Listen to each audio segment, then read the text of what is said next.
Μετά από τη μεγάλη επιτυχία του πρώτου βίντεο και αφού εσείς το ζητήσατε, το Part 2 είναι έτοιμο. Καθίστε αναπαυστικά και απολαύστε το βίντεο.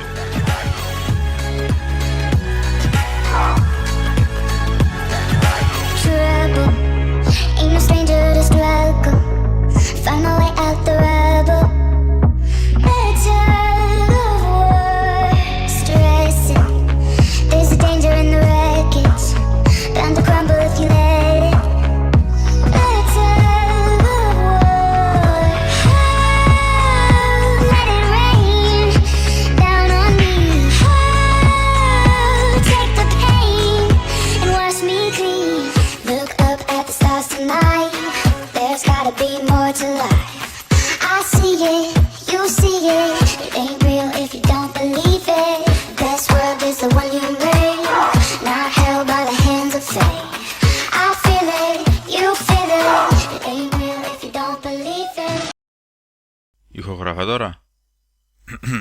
1-2, testing. Οκ, μια χαρά. What's up guys, καλώς ήρθατε σε ένα ολοκαινούριο βίντεο. Σήμερα θα μιλήσουμε για την ασφάλεια στα σχολεία, Part 2. Όπως όλοι ξέρετε φαντάζομαι, στις 31 Οκτωβρίου ήταν το Halloween, αλλά δυστυχώς εδώ στην Κύπρο δεν το γιορτάζουμε. Παρ' όλα αυτά όμως, οι μαθητές του Λύκειου Αγίου Νεοφύτου είπαν να το γιορτάζουν στο σχολείο. Όπως βλέπουμε έχουν στολίσει τα δέντρα με ash paper, παραδοσιακό Halloween decoration.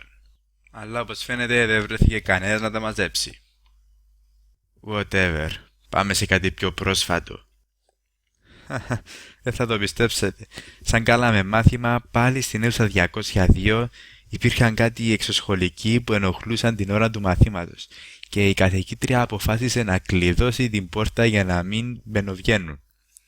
Αλλά επειδή το σχολείο μας είναι λίγο παλιό, δεν ξεκλειδώνε η αίθουσα και έπρεπε να καλέσουμε βοήθεια και αναγκάστηκαν να έρθουν να κόψουν την κλειδαριά. Ναι, να κόψουν την κλειδαριά. No comment. Και σε περίπτωση που διερωτάστε πόσο παλιό είναι το σχολείο, ένα λεπτό, πάμε να ελέγξουμε.